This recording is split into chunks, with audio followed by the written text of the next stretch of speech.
Potholes and Penguins. with Barry and Trimby. We did it! We did it, folks. Did what? We What got do we do? there. What have we done now? We got through January. Oh, we did. We all did it. Well done. We got through it. We got to keep the head down now. Till Keep- February. Or keep till the Valentine's Day. head down and keep the head up as well. And then be present, but look back on what mistakes we made, and then look forward into the future at what we're going to do, and then be mindful of other people's perspective, but then don't worry about what other people think and get out of your head, but be mindful at the same time. As much as I don't understand most of what you're talking about, this is exactly the speech I need at this moment. I swear. I'm definitely at a low ebb. Did that feel like an encouraging speech? This is the speech I was giving myself this morning, and I felt like it was I was just sitting up and down out of the seat going, what the fuck am I doing now? It's just what I've been trying to tell myself, but I'm running myself up the walls and around in circles, and I'm tying myself in a knot. So ignore all that. The constant theme of you mentoring us through this tough time of our lives. It's a weekly occurrence. I do need this. I need some encouragement. I feel like we're right in the middle of it, and I think lockdown was kind of summed up yesterday whenever I decided out of the blue to build a patio. Oh, Jesus. Right. So Anna's been discouraging me for a while about building this patio, but I was like, stuff, it'll be fine. And I just took a notion and I went for it. And then I was literally in the car 30 seconds and I called a guy who I would know would be able to help me. And Anna's been saying to me for ages, just call that guy, he'll help you. And I was so stubborn. I was like, I'm not calling him. So I called him, but just for some advice. Just for some advice, right? Right. And now it's at the point where, okay, I'll dig the hole, then you come round and make the patio. Amazing. So, that's just look. And then you learn from him though when he comes to build the patio. You help him. What is the point in learning that? Who makes two patios? I did. When will that? Of course you did. Didn't you bury a fellow underneath your patio? I did. He's under my patio. Terry Quick is his name. I was coaching UL Bows when I retired, and this American lad got on to me going, hey. Father Terry Quick Mustard. Yes. Hey, can I come over and play rugby in Ireland? I was there, sure, come over to fuck. And he was there, okay, but I need a job. I was like, what do you do? He said, I build patios. I was there, I need a fucking patio built. I'll get this lad to come over and play AIL rugby for a few months and I'll get a free patio out of him.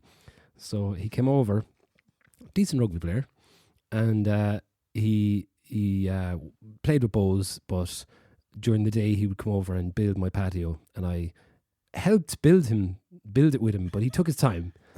So I had to kill him in the end, and now he's buried under the patio.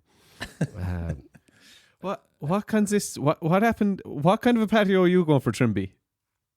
Mine's is almost entirely just a functional patio, just one, because our drive is too narrow, really, for the kids to be jumping out. They just jump out of the car into the flower bed.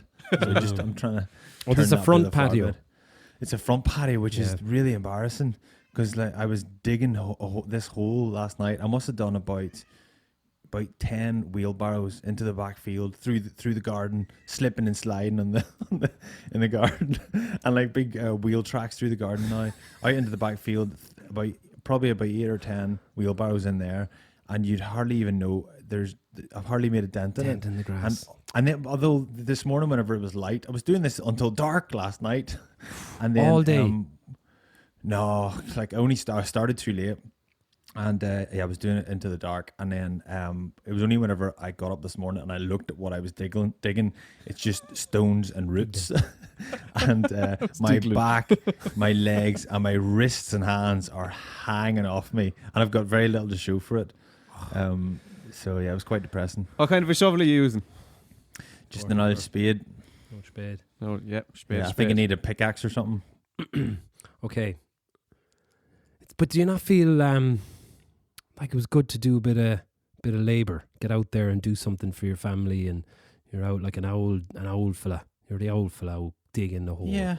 I had a day. It was a day. Sense of and accomplishment. I think increasingly, more so I've been like filling that kind of stereotypical dad role. We've gone to B&Q like the last 3 Saturdays.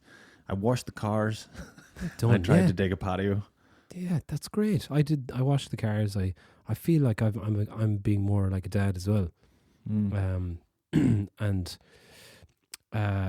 But I did have a dodgy morning, so I said I'd go to the field and abandon my family and get the hell away from them. I haven't been to the field in months, so I went up there today, and that I would recommend because I felt so much better after it.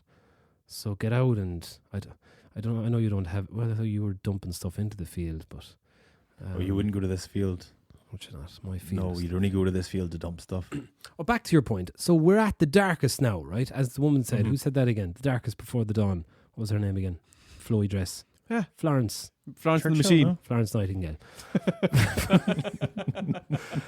She said, "Every dark is The before dark days are over." Yeah, right. So it's the darkest. It's gone now. I think the worst of it's over. We've going to have that's the worst amount of cases, worst amount of deaths. God bless all the people that have been horribly affected by it, and all the people in the front line. I feel so.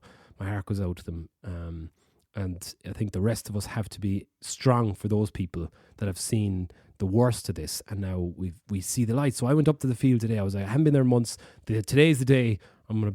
This is going to be my sign that we're moving on. And I went up, and the sun was shining, but then it started raining. It was a sun shower, which we hadn't had. Sun showers are amazing. They're very refreshing. They're good. It's a good sign that we're not great. You feel like you're in a Timotei ad, shampoo ad or something. Yeah, it's not great. It's still raining. It's still a bit. There's mud everywhere. It's cold enough, but the sun is shining. Sun is there. It's definitely a measure of where we're at the minute, and a new sense of perspective and appreciation whenever we're talking on the podcast and just being overjoyed because what do you call them again? Sun showers are incredible, aren't they? These days. And then, but I went up. I'll post this photo on the Facebook group later on. I went up to the field and I climbed in, and next thing, this massive rainbow came up from either side of the field, framing it perfectly. And I meant to look up the metaphors for rainbows beyond gay pride, but I don't know what else what are metaphors about? Anything in the Bible talking about metaphors? It's not a metaphor, but it would be it's a sign of God's promise that He won't flood the world again. There you go. Or, it was maybe an apology. There you go. That was the sign. I knew there was going to be something symbolic about this. I saw the metaphor. I saw the rainbow, and I said, "This is a sign for some reason," and I'm taking it. And I went towards it with open arms,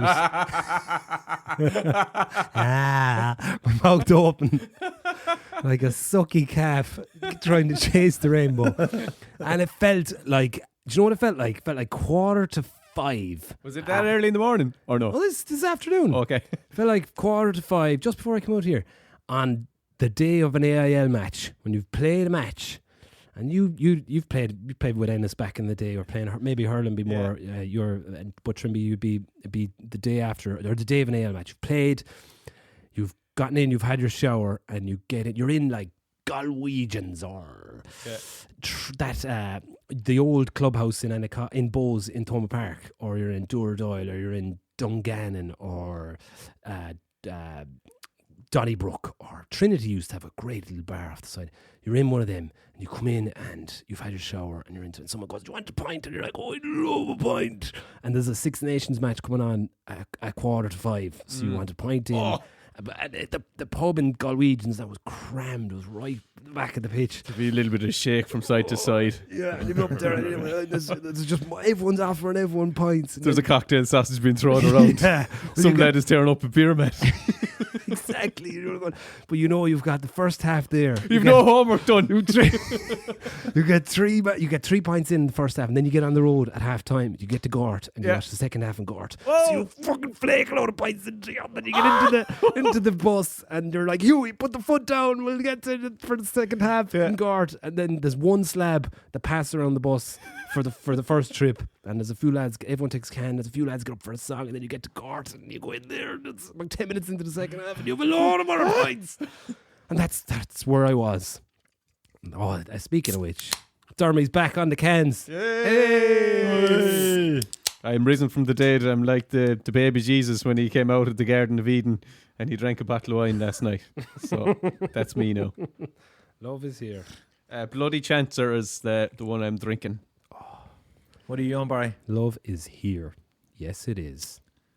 I'm on a pre-labeled tin. Whoa. I think it's in Bongo. I didn't get one It's of a them. can of soup. Yeah, it's Delicious. Yeah, I think it's in Bongo. Thank you, Boundary Brewery. That's As very always. exciting. The imagery there of the bus coming down the road. Then you get back to Limerick and you pull into the clubhouse, or else you go straight to town. Yeah. And you're 21, 22, so you're in the young groups. You are going chasing bars. Yeah, you're like Cathal Sheridan going into Trinity rooms going, I play for Bose, I just won today. Skip the queue from Molly's. yeah. You've got the Top the queue. blazer on. Yeah. And you've got the face shaved because you've... You can't grow facial hair yet. Mac 3 have just been brought out. So you're no more fucking big razors for me. Mac 3 shaved to within an inch of my life. Best jocks you have on. Just in case. Unless you forgot to bring spare jocks and you wore the only jocks you had, so you've got just jockless, and then you make a piss and you forget to shake your willy and you get a little piss stain. That was worse back in those days because baggy jeans were in. Like a tight pair, a skinny jean you get away with going commando in, but not in a baggy jean. No, just tear the coochie yourself. just dangling. Yeah, there we are. That's very exciting. Isn't it? I have to make a public service announcement and apologise to my mother for talking about her knickers too many times on the show. Apologies, Terry. This will be the last time I discuss your knickers.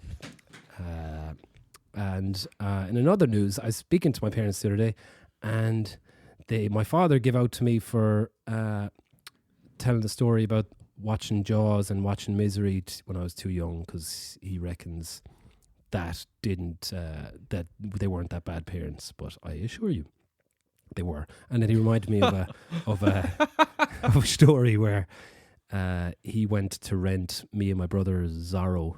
Oh yeah, from the video rental shop, and it wasn't until about an hour in he walked in to check on us, and your man in the shop had given him the erotic adventures of Zorro, as opposed to the regular Zorro. And Zorro was betting a hoop off someone. and he said, my older brother was sitting there fucking glued to it, and he said I was in the corner with my hand in my hands on my face, pure embarrassed.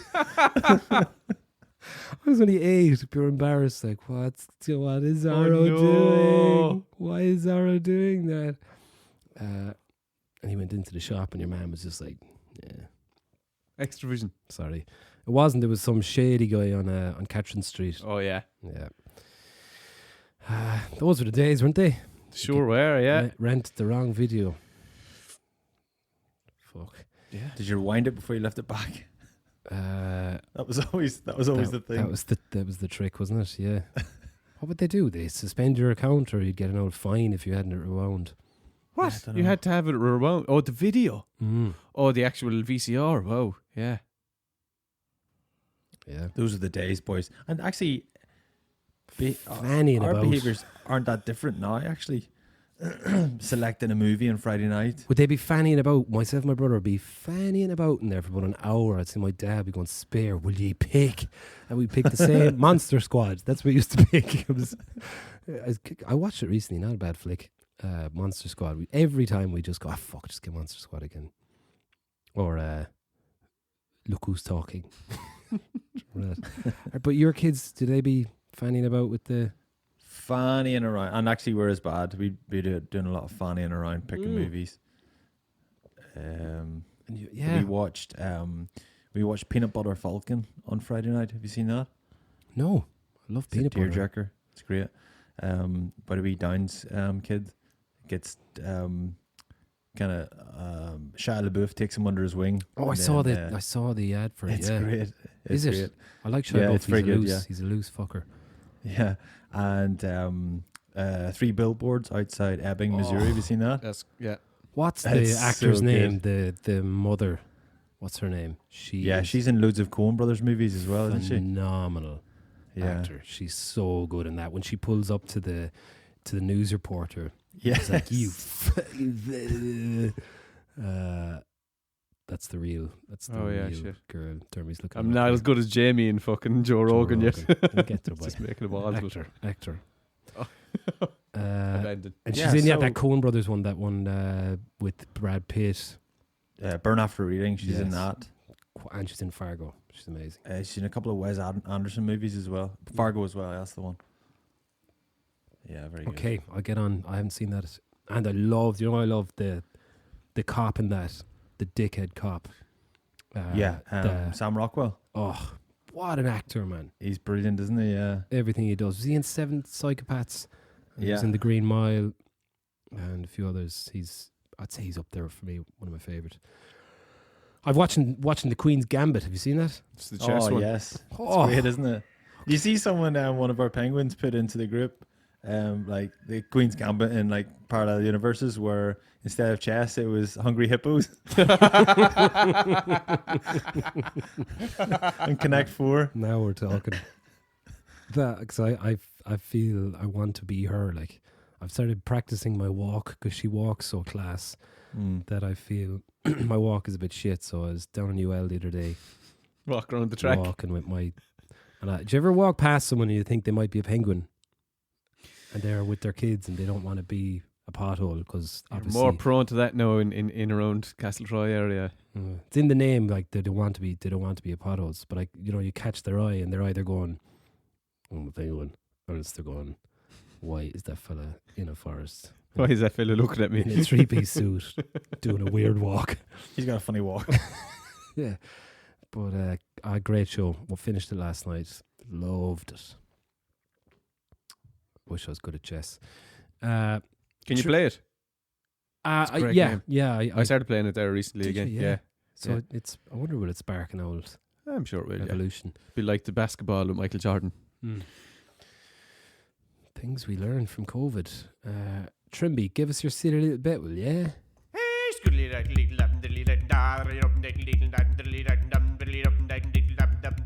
It's Trimby's silly little bit. We've effectively been in lockdown for a year now, and undoubtedly we'll be different people before and after. For example, before lockdown, my friends had tattoos and nose rings. Now they've got high cholesterol and heart disease. And I've got to that watershed moment in my life where I can't trick my kids anymore. They don't fall for it. Jack's bedtime routine is a roller coaster at the best of times. Before lockdown, it consisted of a 15-minute long dramatic reenactment of the book 10 Little Pirates, requiring 10 uniquely identifiable character expositions. If one was unconvincing, the bedtime routine got extended. As I make my bedroom exit, Jack sits up and expresses his concern for the night ahead. "Daddy, I don't like nighttime," he says. To which I reply, "Nighttime likes you, son," and close the door.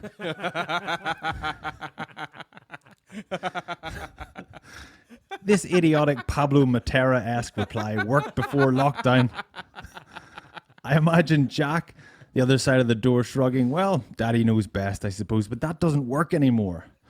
Now he's all grown up and we read 7 Habits of Highly Effective People before bed. And I can tell it's working because he hasn't wet the bed in ages. Elsewhere in the Trimble family, Molly's still tricking Katie though. We were at the park the other day and she convinced her that the climbing wall was a slide.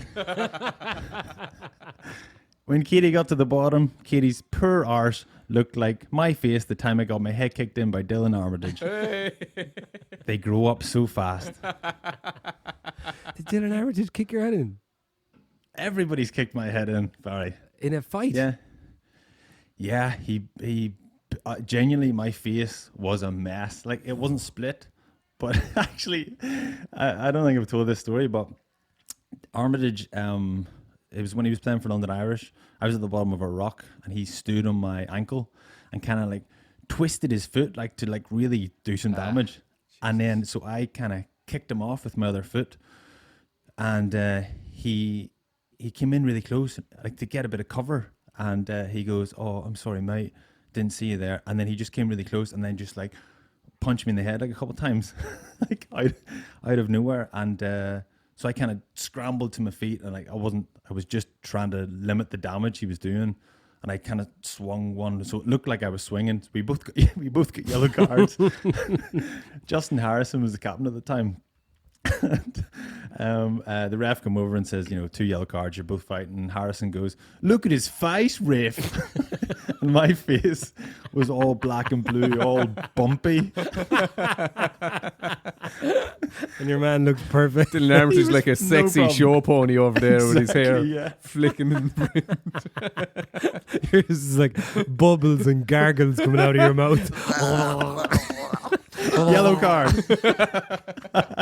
Could you point me in the direction of the touch line? I can't see anything. Is there footage of that somewhere, or a picture of your face?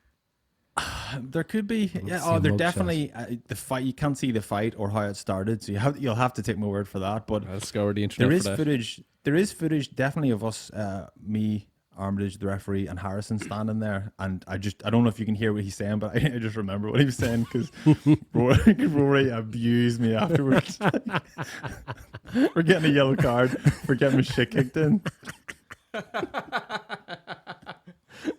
And what did you have a chat afterwards, or did you Nah, talk it out?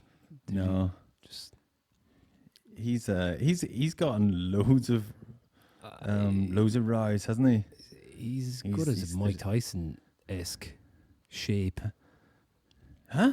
He's like Mike Tyson-esque shape, right? No, Armitage. No, he's long and rangy. Oh, I'm thinking of his brother. Yeah, Stefan. Jeez, if Stefan hit you. Yeah.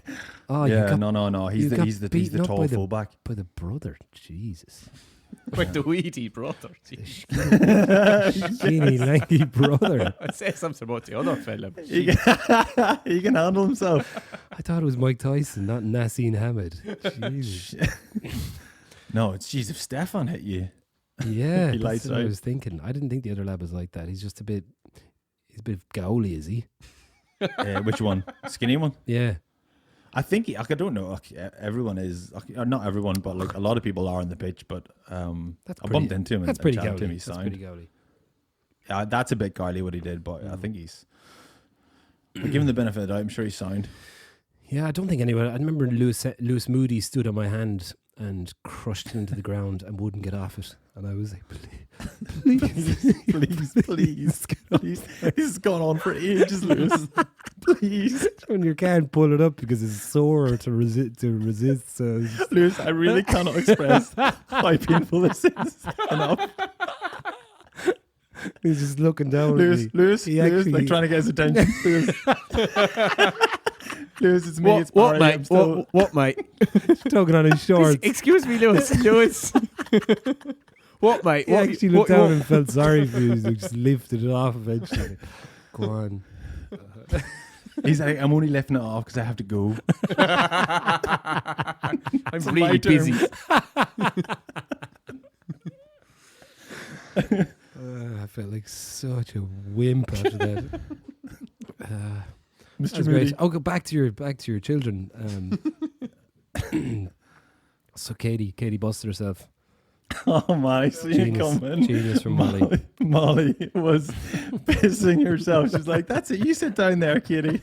Tricking her into it. Oh man, she fell for it. Shouldn't lick it off a stamp. And Jack's tough to get put to bed. Oh, he's actually not too. He's kind of come good again there recently, but he. We've got to that stage where we're nighttime reading like Roald Dahl. Oh, nice. Oh, brilliant. Yeah, we've been through George's Marvelous Medicine, and now we're halfway through the Twits, and it's Love great. the Twits. I read the entire catalogue to the twins when they were for the first 6 months. Obviously, they can't remember any of that. I tried again. The Twits is brilliant. Yeah, you read them all to them. Yep. Except for one or two of the boring ones like Going Solo and Boy. They're a little bit too advanced even for me. So It was, what did you say you went? George's Marvelous Medicine, you went first, is Yeah. it? Oh, Yeah. Granny turns into, or the chicken, the granny comes out through. Granny's such a goal, isn't she? I used to always think grandparents potentially goals, and I reckon it's because of a lot of Roald Dahl's book. They're all pretty mean, aren't they? They're pretty. In Charlie in Chocolate Factory, there's about 400 granny and granddads lying inside in bed Doing to that. start that, just doing that, and scratching themselves.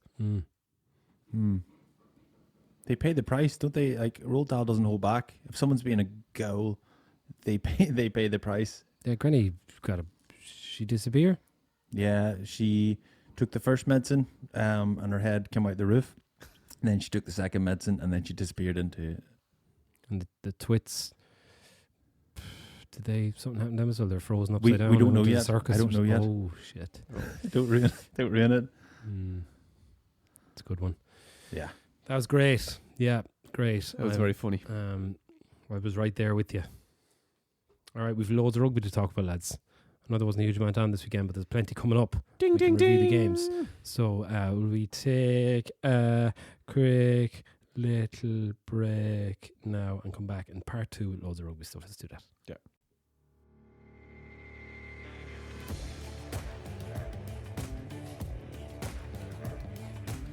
Okay, loads of stuff to get through. We've got the Six Nations preview to get through. Ireland's first game against Wales on Sunday at 3 p.m. We want to talk about Leinster versus Munster's games in the Pro 14 at the weekend. But first of all, news that just broke this afternoon is that Australia have put in a bid to host the Lions series this coming summer. Out of left field. I think we're going to learn something this week or so, isn't it, about whether the series is going to be going ahead or what the plans were from the Lions officials. But what do you think? Do you think this would work? So there's no.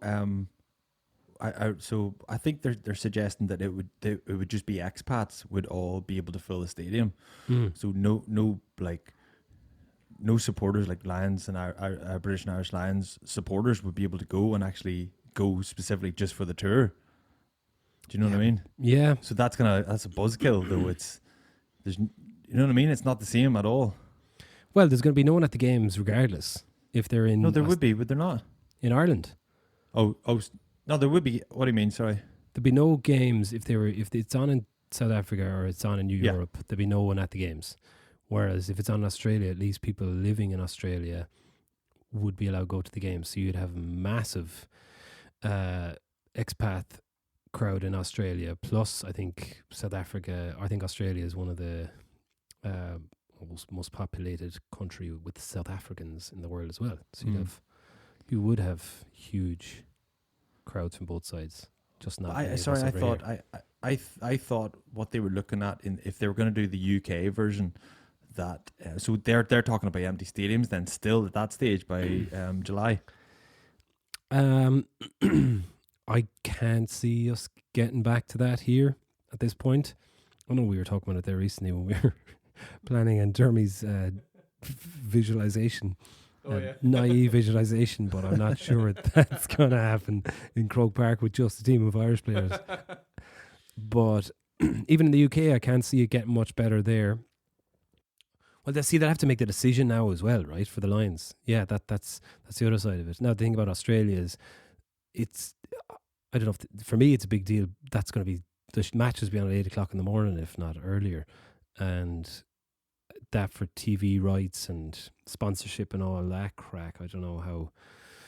Obviously, the deals be done differently for South Africa because the games are on the same time zones. So that might affect it. Other than that, I think it's positive. I just want to see it happen. Do you know what about the player? One way or another, just get it done. Yeah, Would it be South Africa playing in Australia? South Africa? Yeah. So it's not suggesting that they play Australia. Some people have suggested that the Lions play Australia, but I don't think that's going to happen. A lot of ex-Lions players coming out saying that it should be cancelled, should not go ahead. The Lions is nothing without being a tour to the country. It can't happen in the UK and Ireland. That was a bit weird. Like, just give us something, will you? It's not about the players. Yeah. It's about us watching. Exactly. You know, isn't it? We're just trying to get whatever we can from it, and I know they have to make a decision now, and they've got more information, even just economically, the impact, and then the kind of intangible, the showcase of it, and keeping the kind of Lions brand somehow, alive. Or it's we just need to get something from it, something like it's such a class occasion, and like just everybody loves it, and even South Africans, even just to play against the Lions is such a class occasion for them. Whatever way they can just somehow make it work or get some sort of value from it, I think that's it. It's just damage limitation at this stage. Yeah. Them not having played since the World Cup really as well. I know they'll probably have a few games. Can't remember who they're lined up to play, but they'll have a few games. So this will be the first proper challenge for them. It's just couldn't have it set up any better. Yeah. Fingers crossed. All right. Munster versus Zeb Benetton. Sorry. One of them Italian teams. JJ Hanran pulls it out of the fire and kicks it over the bar. Delighted for him. You could see it in his face that he's had a tough week, and he put an end to it. Unbelievable drop goal, to be fair. Yeah. Not the most enjoyable game. Put me to sleep, but a good finish. I don't think you'll know more, obviously, but what's does JJ have a reputation? Like, so a lot of people after the Leinster game were saying that like him missing that one, he does miss the occasional easy one. Is that the case? Because I didn't know that he had that reputation. And then the point I was going to make is I just don't think he gets the credit that he deserves. I don't think enough was made of it after Claremont 9 from 9, and then a lot was made of one kick against Leinster. Now a big kick, obviously, and it played a part in what way the game went. But it was one moment, and then to show the character. Based on having a tough week, I think he deserves an awful lot of credit for the big moments if he's going to get that much stick for the bad ones.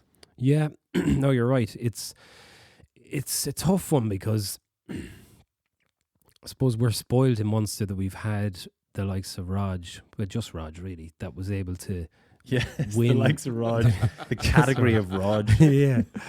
But even Ireland, I suppose, with Johnny Sexton as well, they're two players that have had moments like that and have 90% of the time taken them, and it's an unbelievable skill to have that confidence to be able to do it, to under pressure.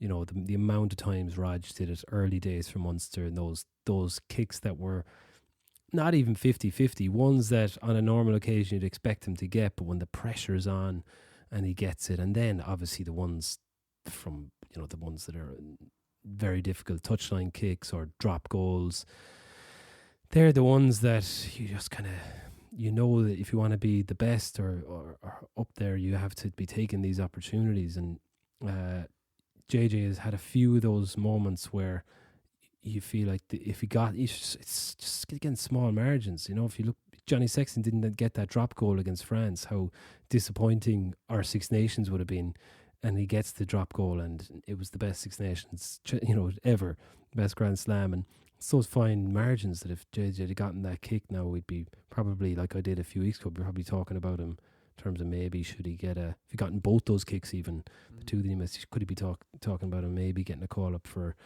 Ireland again. And it is really tough. I feel sorry for him. He had a drop goal against Racing a few years ago that maybe he could have gotten. He had a couple of kicks against Leinster at the end of last season that he could have gotten. And they're again, you look at the 9 out of 9 against Claremont and his golden boot last year. It's not like he's a 70, 80, 75% goal kicker.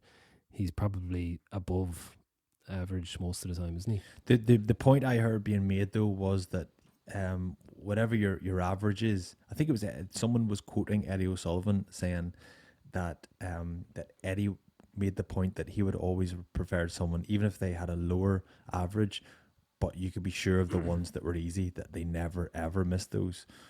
And I don't know if I'd buy into that or not, but I think that was the criticism of JJ, that Yes, at times he can be slotting, like the drop goal once from the touchline, but I'd little never- lapses in concentration. And again, I don't I know, would- I I haven't would- followed him enough. Yeah, you I know. wouldn't say he's one for missing easy kicks. That one really surprised me last week. The one that was slightly in front, that they moved back, but was a very kickable kick. He doesn't usually miss them. That did surprise me. It's just, for me, it's the ones that are the top percentage of tens get that he probably hasn't been getting to date. But it's a tough one. Like, I mean, he maybe is still struggling with his confidence. I was a player. I struggled massively with my confidence. I used to always have this debate with Fla about Fla would be bulletproof confidence. The most, we all know him, how confident he is, but he works incredibly hard, but he's very mentally strong. I probably would have been the opposite. I wouldn't say I was weak, but I'd be easily rattled, or my confidence would drop a little, and it would affect the way I play. I'd go into myself. And Fla used to always like, look, you've got so much speed, and you've got this whatever attribute, and I can't. What were they? You're so handsome, great beard. Whatever. But he would compare himself, go, man, I can't run as fast as you. I can't do it. I said, well, you're obviously a hooker, so it's incomparable. Even he'd be comparing me to other players that mightn't have the same strengths and weaknesses. But like Dowling, for instance, Dowling wouldn't have been as fast as me, let's say, or maybe have some more natural skills. But he would always compare me to him, and I'd be, well, Dowling's mental strength is unbelievable. He's so much belief in himself, and I feel that's a skill, and a lot of the time it's a natural belief in yourself, isn't it? And I'm not sure JJ has that like the belief that Johnny Sexton would have, and the belief that Raj would have. And I don't know, maybe it could just take a little bit more time. I hope there's talks of, his contract is up. There's talks of him looking in France, but I hope they keep him. Because if it came to Munster having a big game against Leinster in a few weeks, and in a final, he's the one I'd be picking, 100%. Yeah, 100% at the minute, definitely. I think. I know Raj is fond of that young fella coming through. What's his name? Crowley. Yeah. He's Cork con, so Raj be pumping the con lad. No, but I heard he's a great player, and yeah, looks not bad. I think. Do you know what I did last night? I looked up Joey Carberry's highlights, because so many people have been harping on about Joey Carberry, and I'd kind of forgotten. I was, how feckin' good is this young fella? I can't remember. Yeah, he's pretty good.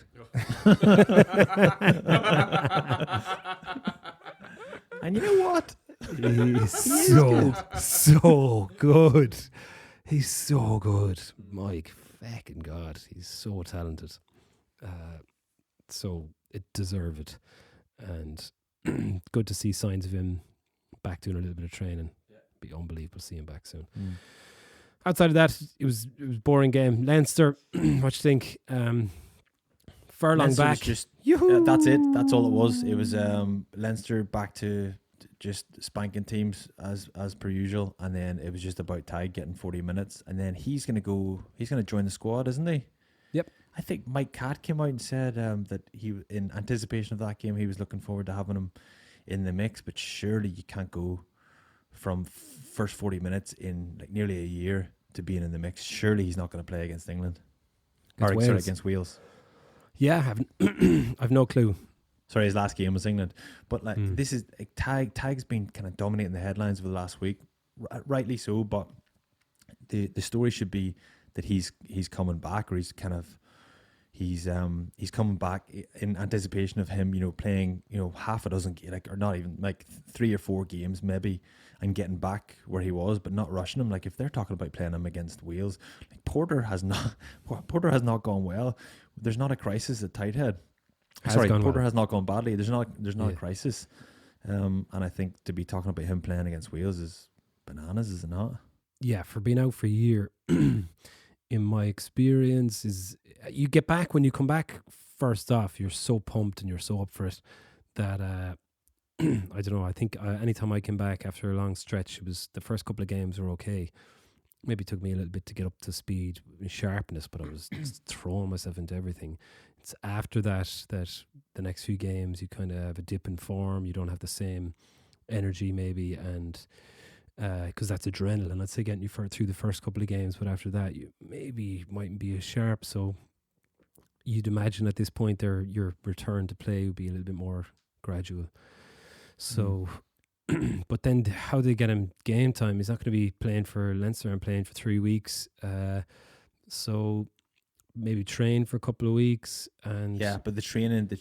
if he's fine to play, if his injury is cleared up and gone, then I don't stick him on the bench. I don't see any problem with that.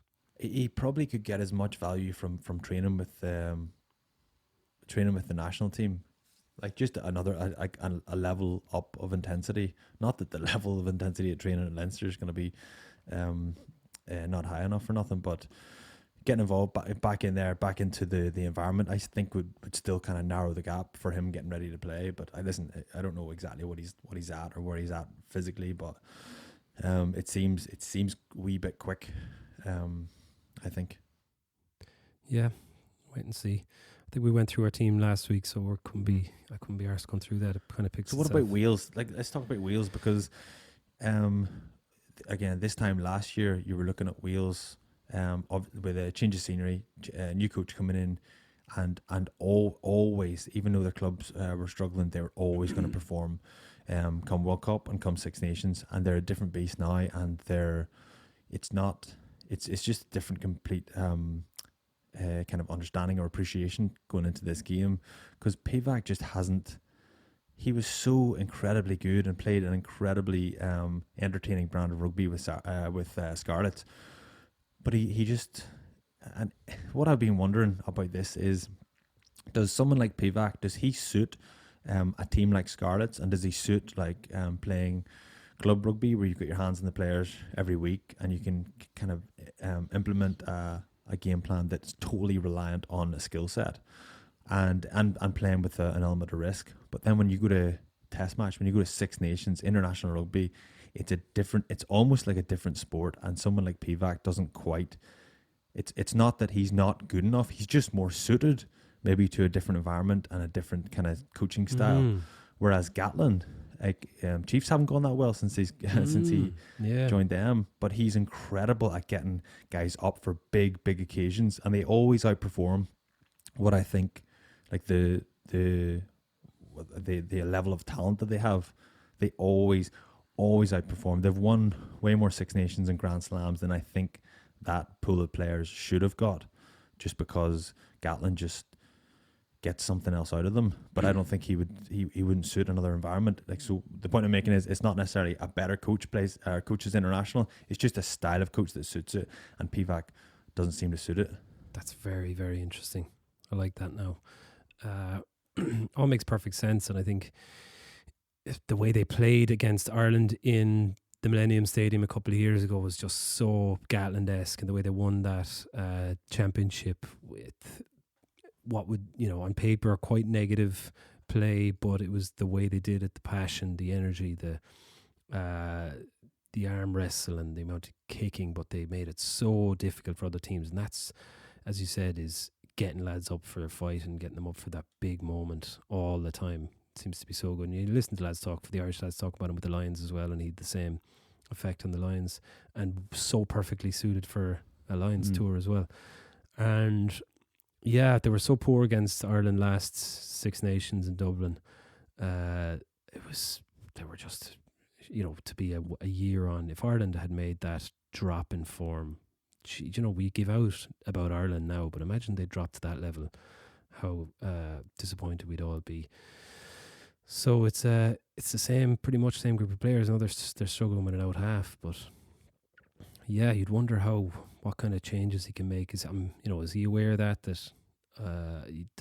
they're his strengths now? He's got to just try and get that out of players. How do you do that? Give me an example of a coach that's done that.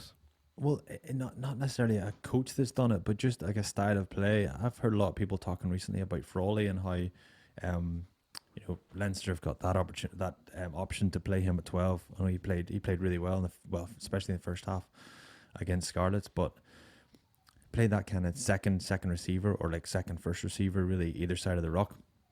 A lot of people talking about this, and I think it's misleading, and I think that's a style that you can play again if you're Scarlets, and Pivac would have played that style of rugby with like loads of movement of the ball, loads of passing, loads of just emphasis on skill and putting people into space. Whereas, and again, that's fine for Leinster. Whenever Leinster play, anybody could play in the centre for them because they're so well drilled and so organised. And like someone like Frawley looks incredible, but it's easy to look incredible, whenever you're playing for Leinster. And I think whenever you take that step up and you play international rugby, like we were talking last week about how well Henshaw's playing, and Diolande is incredible at international level because he's got that physicality. And I think once you get to that level, then physicality comes first, and I think you have to like tailor your selections appropriately because you've got less time, and the first thing you need to be able to contribute in international rugby is carry a ball and get a gain line. And it's terrible that is the case, but that's what I think anyway. That's the first criteria, and then if you've got something else to bring, then bring it, and you'll be able to differentiate yourself. But unless you've got that first thing, then I don't think you survive at international level. And I think coaches need to make decisions based on that. I know it's a massive generalization, but especially Six Nations. Well, that's what I'd like to see from Ireland. If we were talking about what we want to see from them, improvements from the autumn series and the end of the Six Nations, it was set piece, line out in particular, and then what options they take off it and off scrum. Because I think of a lot of our complaints last year when they had a platform. What was Mike Catt's imprint on the team as a attack coach was like carrying down the wrong side off a scrum where any man sitting in his armchair could tell you, or woman could tell you that going the opposite way was the obvious way was the answer. And so those little things are huge in Six Nations and get momentum off it. And I think Paul O'Connelly will obviously make a huge I hope have a huge impression on that and impact on that. And then you want to see, if it is Henshaw that's playing 12, I don't want to see him as a second receiver, and creatively just want to see him getting gain line and making big carries. Yeah, he can do both. That's the thing. That's all I want. The other thing is, it's obviously it was the case in the autumn as well. But the bubble, I think I've only kind of realised just how depressing being in Carton House for 2 or 3 weeks, like literally rooming by yourself. I heard Sexton talking about going down and playing pool, and you have to get the game done within 50 minutes, otherwise you're exposed to that person if they get a positive test, and you have to isolate. Yeah, like they're limiting their social time, and then the everything about it, just the testing, the queuing for a buffet, and like literally sitting eating at a massive table that's supposed to be for 10 and eating with 3 people at the table, and then just eating your food and then going back to your room and sitting by yourself is because I presume like that's Carton House going in for camp in the past for you, that was the best time. It's such a buzz. It's so exciting. Now you always get cabin fever eventually, I think, but like, did you not experience that as well? Like just that excitement of getting to camp and catching up with boys, and just the buzz, and that must be so difficult. It just really testing, I would have thought. And then obviously Marler came out there and said he's not making himself available for Six Nations because he doesn't want to be away from his family. Minozzi, the Italian fullback, came out and said something similar. He's not available either. And those are kind of very understandable decisions because it all looks great. And it's not even that great actually on game day because there's no crowds, there's no occasion, there's no event anymore. So you're not getting the same buzz, and you're having really, really difficult, difficult testing environment for all of that preparation. Lonely, boys will be tearing their hair out, and it's a long old time to be sitting in a room by yourself. Yeah, 6 weeks. There's only so many FaceTime calls you can do as a hey. Yeah. I wonder, for lads getting their first experience in camp as well, like Craig Casey, you'd love if it was the norm for someone like that who get it, or maybe he might find it a little bit less daunting or something when he has his own time. Trying on all the gear, getting all the gear, and going and looking at yourself, so excited. Have you kept much of your gear? I've kept a load of jerseys upstairs in the attic. Yeah, for the kids, for potentially. the kids, yeah, and then occasionally if I get asked, then I've got a few there spare. Speaking of gear, you're wearing a gorgeous Potholes and Penguins cap. Now, I know I was less than flattering about some of the gear before, but I'm very fond of the cap. I suppose I am, I'm a big fan. But I suppose the only thing is, like, it's difficult to be like producing this podcast yourselves and then wearing the cap. I think is like playing for Ireland and wearing an Ireland jersey to the shop. Maybe getting carried away a little bit in terms of exposure. You look like the Brad Pitt in Moneyball with that hat on. Oh. So if any of our fans out there would like to look like Brad Pitt, buy the hat. It's that easy. You can check out all our other merchandise. Hats, scarves, headbands. Dermie is wearing the lovely jumper today. We've loads of the jumpers, don't we? Please buy a few jumpers, as Dermie's no room in his house anymore. We've no medium left. Okay. While you're at it, check out boundarybrewing.coop/shop and use the discount code WillAddison. Keith Earls is investing in coffee. Oh. Earls E14 coffee. What? Isn't that great? Yeah. That was very I'm excited. interested to So know. the article said, Earls used to roasting wingers is now roasting his own coffee. God. So well played. Nakarawa, is that his name? Yep. What a signing for Ulster. Yeah. It was drawn to my attention there during the week. We used to have a defence coach called Joe Barakat. Great lad, Australian guy. But he was trying to get us up for it. And this is when we were playing Glasgow, and Nakarawa was in incredible form back then. Like, he's still incredible. He's obviously been injured last year, but up until then. But back then, he was unreal. And this guy, Barakat, to try and get our confidence up, told us that this guy was the worst player in the league. And we were all, not falling for that one. No way. I know what you're doing. He's spinning the ball on his finger. Yeah, some signing, isn't it? Unbelievable. Obviously, big hole still left from Katsia when he leaves, unless they play this lad at number 8, which could well be the case if they've, say Treadwell and Hendy both fit. You want to play him somewhere, don't you? Why wouldn't you? But I just think, great. For the way Ulster play, it's just another, I think it complements them in my eyes. Yeah, he'll be brilliant. It looks like a little bit of a we couldn't hold on to Coetzee, so let's get a big name. Let's get a gold medal winner. Bums on seats. Yeah. I can't wait to see him play. Absolutely can't wait. Like, get him, get Will Addison, get Balakoon, get Little, get all these fellas back in. Yeah, and he's worked with Dan McFarland as well when McFarland was at Glasgow. So yeah. signing Fijians can be kind of hit or miss sometimes. Mm-hmm. What with sometimes they don't turn up after holidays. And I think isn't that what Nakarawa did actually with Racing? Yeah. But anyway, McFarland knows him and has worked with him. It's on Tenerife. Yeah, came home in his flip flops, camera in his face during COVID. He's got a job getting people into pubs. Come on, mate. We Do you want to do jello shots, mate? You want to do jello shots? Fuck off, we had, man. we just want to go we for had a pint. Tomosi Nagusa. Whenever we signed him, he was quite good. He was class when he went to Montpellier, but he was pretty good for us as well. And then maybe the second year he just didn't come home after holidays, as they do sometimes.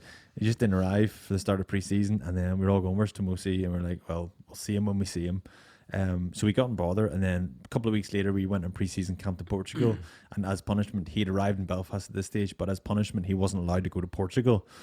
So apparently the story has it that he had to do like hill sprints and intervals the whole week down at the Mary Peters track in Belfast whenever we were all in Portugal, and he got to the top of one of the reps and he couldn't go on, and he ran into the forest and dove into the bushes to hide from the S&C coach.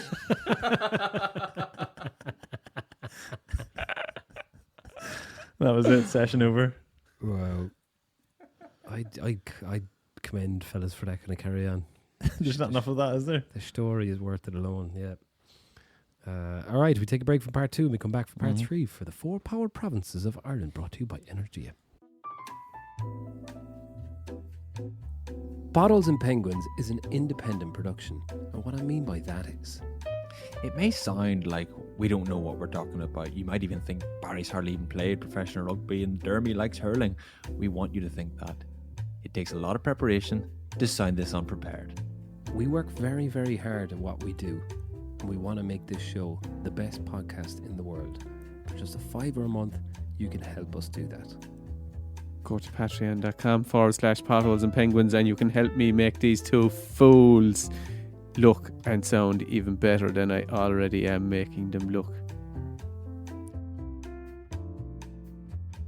Okay, welcome back to part 3, the 4 power provinces of Ireland, brought to you by Energia, Ireland's cleanest energy supplier. The aim of the game is to highlight some of Ireland's most beloved All-Ireland League clubs by having a guest on each week to tell us how fabulous their club is.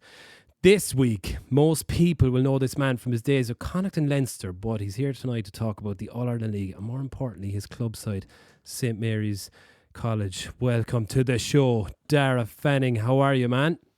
Yeah, very, very good, lads. Thank you. How are you getting on? We're great. We had Cronin Healy from Corkon on the show. I actually heard. I actually did listen to that with Cronin, and I can confirm he's definitely the most hated man in the AL. But actually hated in Australia as well. He confirmed that himself. In our off season, one of the years in June, we had a month off, and it was when I was starting Zambrero. So I went over to the month training because that's where the franchise is from. And I was staying with one of my mates, and on Saturday he was playing for a team called Sydney Irish. So I went down to watch him. It was in like a local park, but there was loads of rugby pitches, and other clubs share the pitches. And so I arrived to his game late with another one of our pals, and we're just there watching away. And next thing all I hear over my shoulder is, "How are you fanning, boy?" And I turn around, and on the pitch, literally just behind us, Cronin Healy, mid-match, playing fullback, waiting for them to kick the ball. He's like, "What are you doing here?" And literally, mid-conversation, catches the ball and then runs off and just continues on. So just gave you the finger before he ran off. Yeah. Well, no, I was actually sort of watching then a bit of that, and I'd obviously sent the lads to Mary's WhatsApp group a photo because he is renownedly hated. But in fairness to him, he's hated because he scored tries against everyone. That's why he wasn't liked. And so obviously, typical Cronin, he was in the thick of Everton, and he was playing full back. And next, one of the guys broke the line on the other team, 2-on-1, and your man threw the dummy. He went for the intercept. Obviously, your man went through and scored. And he'd been involved in a lot of sort of mouth injury him, and their whole team ran at him, like literally ran at him shouting.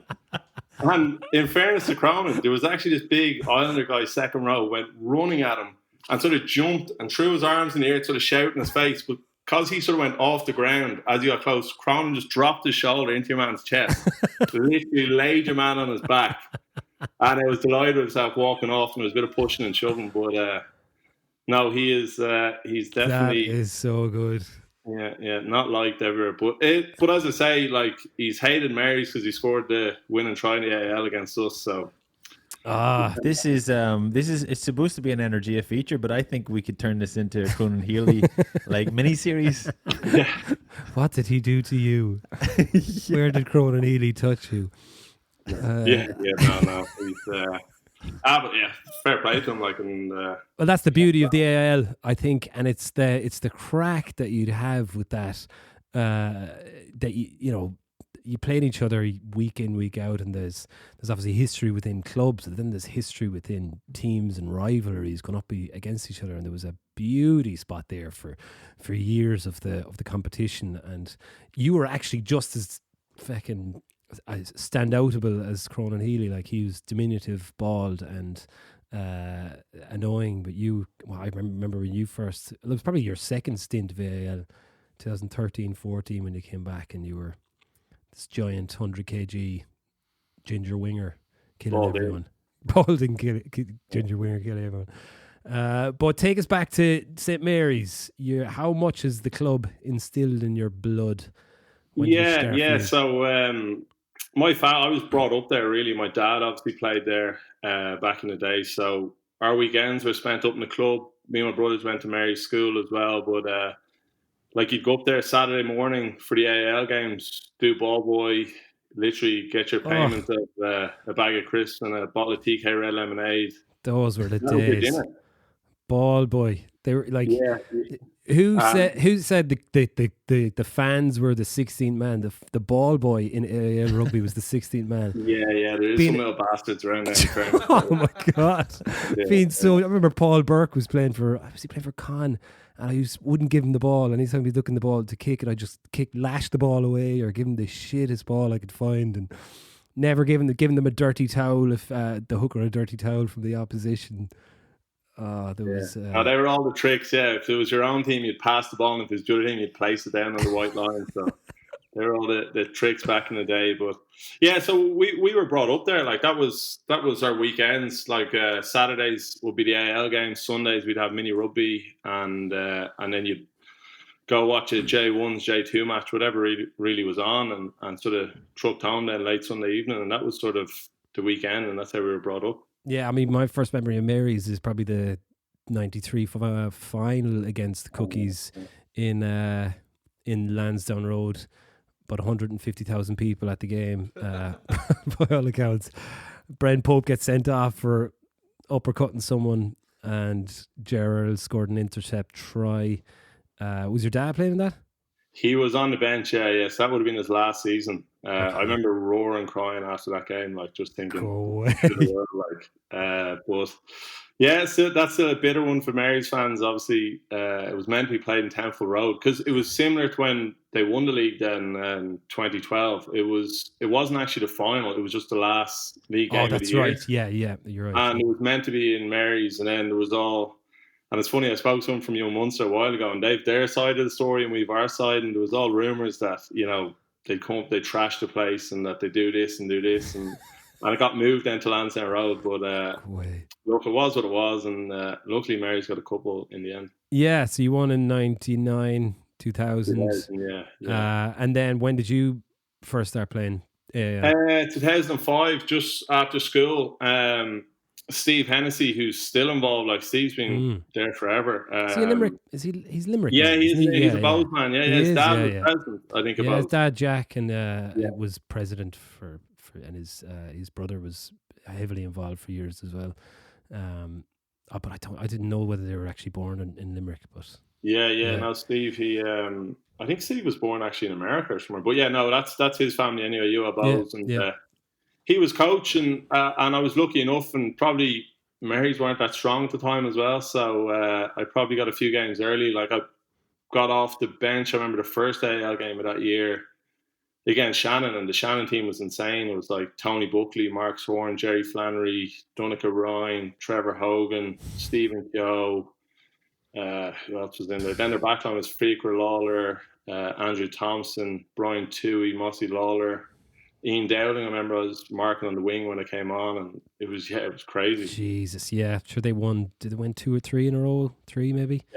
Yeah, Limerick clubs were in every other week then, yeah. Yeah, it's funny how it went. I think for me, when I started coaching 2011, it was the recession just kicked in, and all the Limerick players were leaving Limerick to go to Dublin to get jobs. So it kind of, that's when the momentum definitely swung back the other way, because we couldn't put up against a team strong enough, I don't think, to compete with what was coming out of Dublin. But you got signed for Connacht then, did you? After we lost. We like I say, we lost the final in 2009-10, Cronin Healy scored in extra time. Typical. So, extra reason to hate him. And then went Connacht, the following season. So a year down there, loved it. Was going well. Played like 8 or 9 games up to Christmas. Then my appendix burst and sort of unravelled from there. Jesus. Yeah. That'll do it. So legged it to Australia, hiding out over there. Sort of came back. Wasn't really sure what I was going to do. And decided to go back to Australia for a year. And actually, I still remember, and I was slagging about it, Peter Smith, who was coach at the time, I remember I was thinking, I'm not sure what to do. And look, professional rugby for me then, I was convinced was finished. So it was sort of just to go for a bit of a jollier to Australia. And I remember sitting with him in the J1's dressing room, chatting to him on a Tuesday evening. He's like, look, reality is we're not going to win the AL this year. We just don't have the squad we had, 2 years ago. So I fly off a few games into the season. Of course, the lads went and won the next 10 games in a row and won the league. So, but look, I always say, I still remember the day they won it and trying to watch it in the trailer. I've never been happier for all my mates and yeah, as well. So there's literally no bitterness because I was just so happy they won it, because for a lot of them guys had been on that journey since that 2005. 4 or 5 was the year before, actually. Remember they went down, they got relegated. That's right, yeah. And there was a big controversial game against UL Bows. Would you have been involved in that one? When they all got sick.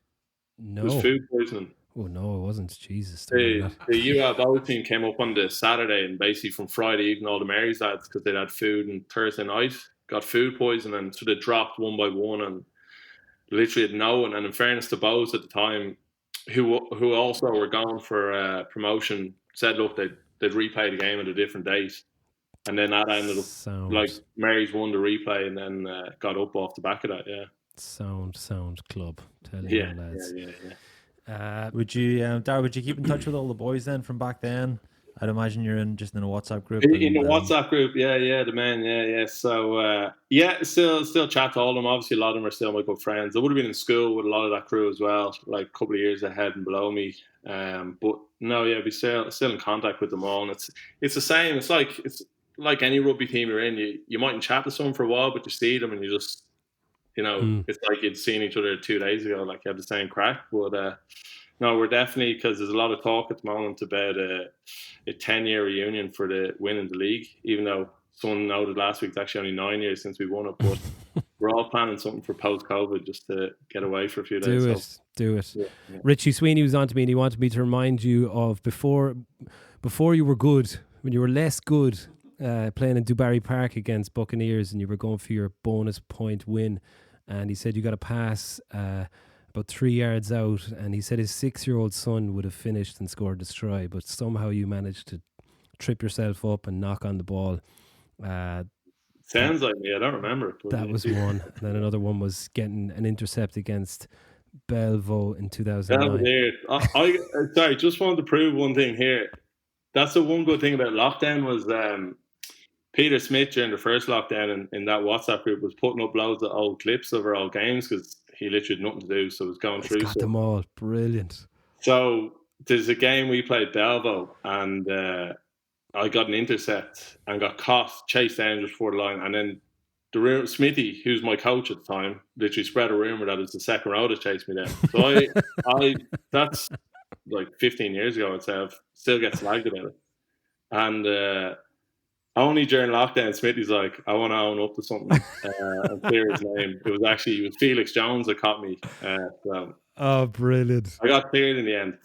That's good. That's good honesty. Good to see something coming out of COVID.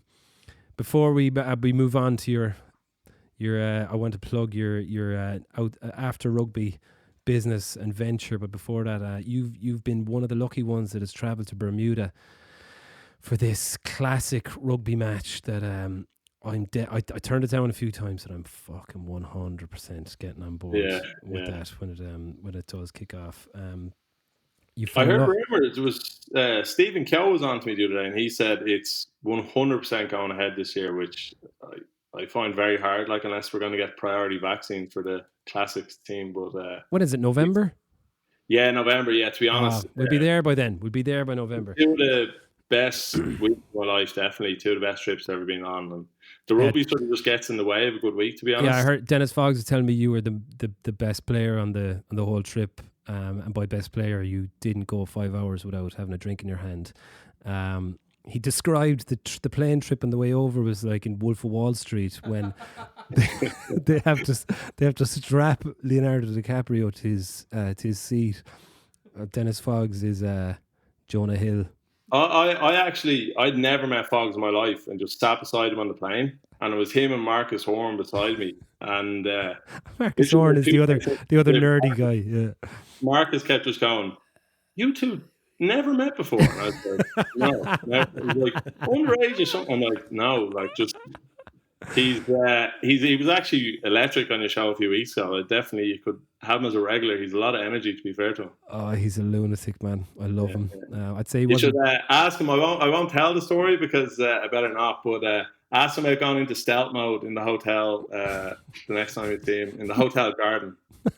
So, the jungle. Ask him that story. Yeah, the jungle. I believe he may have gone for a wander in the jungle that late night. Yeah. And he was in stealth mode. All right, look, that's look. We've kept you for long enough. I know you've a newborn baby. How's it going? 2 weeks old, born, or more than that, born Christmas Day, so a month old.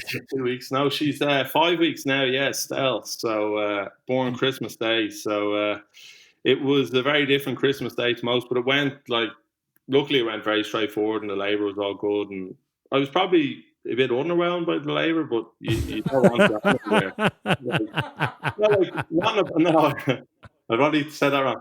I expected more drama and more nurses and doctors, but it was just sort of, I was like watching, I was like, oh, okay, so movies have sort of lied to me for my whole life. Like, this isn't it was grand. Yeah. Oh, that's hilarious. But no, she's been good. She, like I say, she's sleeping since a couple of days old, so that's made a massive difference to us. That's a lockdown baby, obviously, Darragh. Like it's like as soon as that lockdown kicked in, you're like, right, stuff it. Let's one make of a the early baby. Zooms, yeah. A few of the wild Zooms at the start, yeah. So I think she would have been right probably the week as lockdown kicked off, yeah. So one good thing to come out of last year, anyway. Yeah. Veronica on TV, and you're making babies. Yeah. And the business is flying it. Sombrero, Mexican burritos. I think I've eaten one, but there's one in Junction 14, which is our regular haunt. And funny enough, I'd say every AL club that has done that trip, either Cork or Dublin or Limerick, wherever, has stopped in Junction 14. So it's quite fitting that you have your own little business there. I wonder with Cronin Healy maybe lob up and out. He's barred.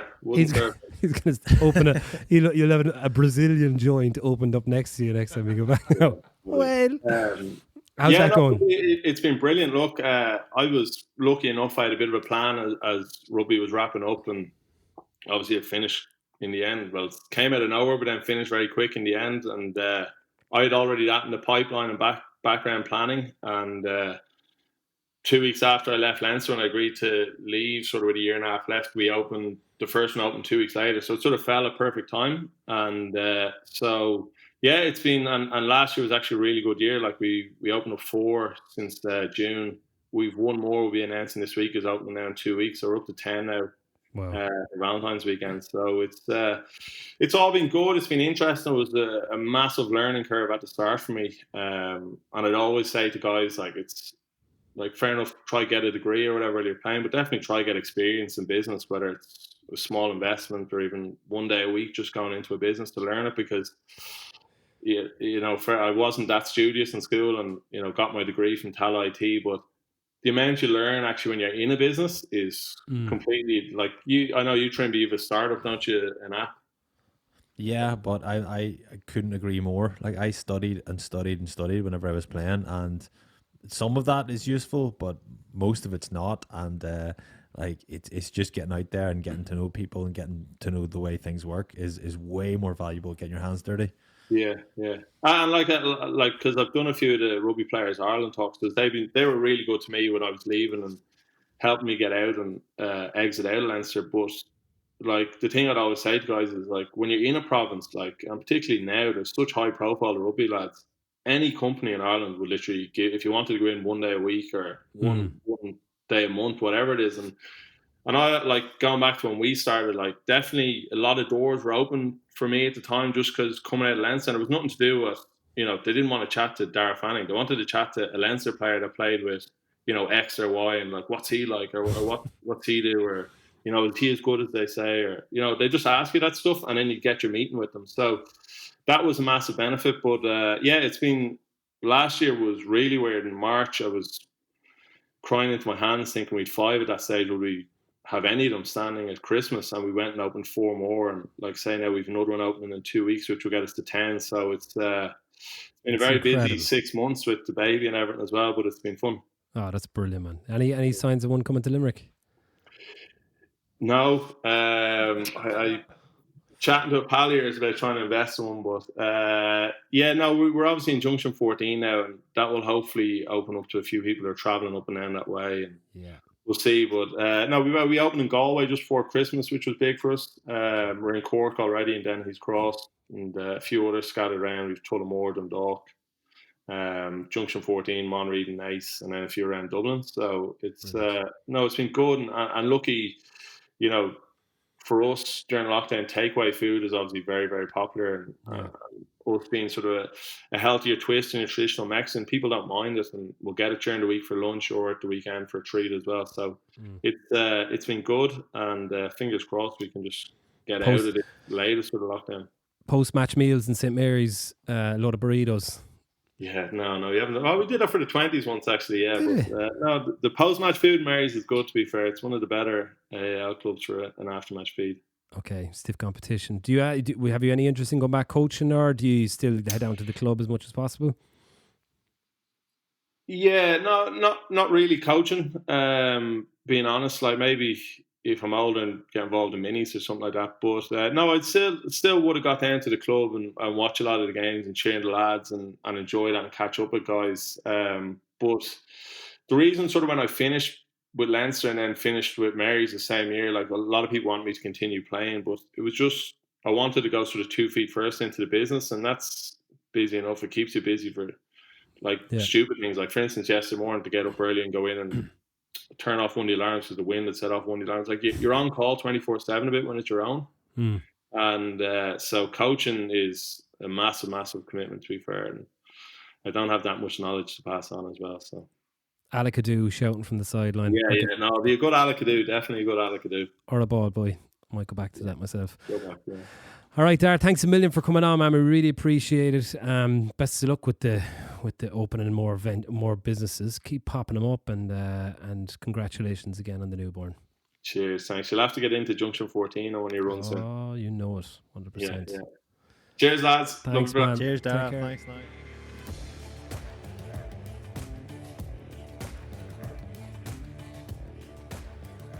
Great lad. Mm-hmm. God, I want to go. People wouldn't have heard. I want to go out with him. I want to kiss him. Yeah, spend more time with him. I'd say we spent 20 minutes chatting to him there after we stopped recording. Yeah, none of that was. He was only getting warmed up, like. Yeah, it's very unusable. The majority of that. Unusable. The last. Great stuff though. Oh, Jesus. We should get him on for a weekly pothole when we can get a little bit looser. Yeah, tell those stories just before the numbers go up, so we keep it tight. Speaking of weekly potholes, Barry O'Mahony, unbelievable response to him during the week. I think that was one of my favourites anyway. He was brilliant. It was just so interesting on so many different levels. Do you know when you listen to podcasts and you're like, you maybe listen to it for like the reason of sport or entertainment or whatever, but that was just human interest all over the shop. That sure were great. Yeah. Good man, the Bears, best of luck in America, doing America African banky things. I think that's his LinkedIn, is it? What do you do? I'm in America doing African banky things. Shout out, fair play to Matt McKnight on the animation during the week. Brilliant. Johnny Sexton animation. Free check it Johnny. out. Check it out on our Facebook page. People send that to each other on WhatsApp. That how things go viral these days. I texted both of you earlier, tried to come up with a mad plan of trying to make it underground viral of sending it to a load of rugby WhatsApps, but sure, neither of you are on any rugby WhatsApps anymore. No, I exited them. Yeah. Anyway, We could, yeah, but anyone out there, send that around to your, because I don't think Facebook goes viral anymore. I No, think send it around. on the antiviral. old, antibiotic. yeah. Anyway, go on. Any more correspondence? Yeah. Also, Matt is running Community Diary. Welcome, and this week, Matt McKnight is running for childhood cancer. Link is up on our Twitter. Yeah, so he is running for childhood cancer, and we'll send the link on our Twitter. Did you think he was like running for the position? Like he was He's running trying to away get- from he's trying to like get votes. running for the childhood cancer party. What is it? What is it he's doing? Sorry, Dermie. He's doing a run and he's raising money for it. So I think people should get behind it and throw $20 at it, because why not? Because it's a great Absolutely. cause, It's and a great because cause. he's sound and he's very good at art. Yes, And he's the heart and soul of our little community that we've developed. he is. God bless him. Yeah, a couple of other things. People are asking what's my 100-meter PB, and I've never actually tracked it, but the closest thing to tracking my 100-meter PB was in Australia. Oh yes, We had a Hermitage Green race across the Darling Harbour Bridge great. with Four. another random mad fella. At 4:00 in the morning, we were Yeah. coming back from a gig, and we were on the piss, and we were walking. Have you ever walked across Darling Harbour Bridge in Sydney, Trimby? No, I've never very- been to Sydney. Oh, Oh, it's a class bridge near enough to the opera centre thingy, I think. house. Opera House, and it's like so we get onto the bridge 4:00 in the morning. The five of us are Full of whiskey. full of it, having the crack, and it's very like 100-meter track, and it was quiet, no one around, and I was there. We've always had this discussion as to who is the fastest bandmate, because obviously Darragh, drummer in the band, is one of the percussionists. Rather, you're the drummer, Dermie. He is former national 200-meter champion of Ireland sprinter. Yeah. I was just missed out on the Olympics the year before from injury, so And he just finished training at that point as well. and he's pretty fast. Yeah. So I was obviously just retired as well, and I was still quite confident that I might pip him, and then the rest, and then the other three. You should put all those stats and then just say full of whiskey. Added This lad, advantage. full of whiskey and loads of cigarettes. Added advantage, full of whiskey. So we said, lads, I want to race Darragh, and then the boys were like, well, we want to race as well, so all five of us were in the race. Yeah. And then do you remember there was this lad walking by, and I said, excuse me, and he said, yeah. I said, would you mind saying ready, set, go in a race for us? And he was like, I want to be in the fucking race too. So I'm like, all right. So then there was 6 of us in the race, some random Australian lad, and we started, and Yeah. I was winning for most of it, and just, you know, I was ugly but fast. I was all over the shop, but I was getting Throwing there. dummies like against seal. Squiggly runs. Yeah. And Darragh, just like a sprinter. You know the way they say sprinter should be carrying a butterfly's wings, and he's in between his thumb and his index finger. He just came cruising by me and just glanced over to see me. And then we finished, and then about 30 seconds later, Dermie arrived in. Yeah, I got absolutely burnt, in fairness. Dan was surprisingly very fast as well. Dan was third, I think. And then it was Griff. And then The speed is there, but it's not pretty. no, it's kind of like both feet turned out, and it was kind of stampy run, but fast all the same. You kind of glided like Pepe Le Pew. Alright, yeah, I kind of stopped for slashing the way and everything. Smoking roll a joint, roll a rollie, sorry. There's a good answer now. So you're slow. Yeah. Okay. Well, no, I'm not that slow. I don't know. We'll have to measure it again. Next. Next. That it. There was great stuff about Aliens. Aliens starting 15. Fantastic. And then an American. Oh yeah, superhero 15s. Yeah, that was good. Superhero and an American comedy soap starting 15 as well. I would have liked to seen Larry David somewhere in there. Maybe a winger. Yeah. Like the thing on the wing. We also forgot that we actually met Bill Lee from the Donkey Derby years ago at Tipperary Racecourse. We were playing a gig at the racecourse after the race match. And Bill Lee was a jockey. He's a professional Did you jockey. watch the Donkey Derby, Trimby? You didn't even watch it, did you?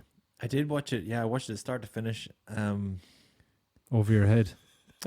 I don't, Irish culture. Can't get it. Yeah, I didn't quite. That wasn't like. Didn't I land. wasn't laughing out loud. Gee, it's funny, isn't it? Yeah. I think it's funny, it's the sound of the accents though, Trimby. That's I think the comedic value lies in the laughing and When Kieran the madness. Mulqueen walks in, where's Kieran Mulqueen? He walks in, he's about 37. Yeah, big long step. He's racing against the 5-year-old. Where's Kieran Mulqueen? Here I am. And he's like, "Yeah, old lad." And your man is langers or hungover Joe, and he's like touching them. Breathing all over the microphone. Oh, man. And when Kieran comes flying by when he's hanging off the side of the donkey. Yeah. Jesus Christ. You couldn't write that. But the little young fella anyway, Bill Lee, he went on to be a very famous jockey, the smallest He's a fella. professional jockey, yeah. Yeah, we met him. There you go. That's a great name, Bill Lee.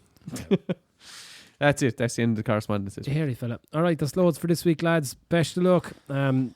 Keep walking into rainbows and trying to lick them, and we'll be grand. We'll be out of this before we know it. In the meantime, we've got the Six Nations coming up next week. Yay. Party on. Party on. Chicken chow mein, party on.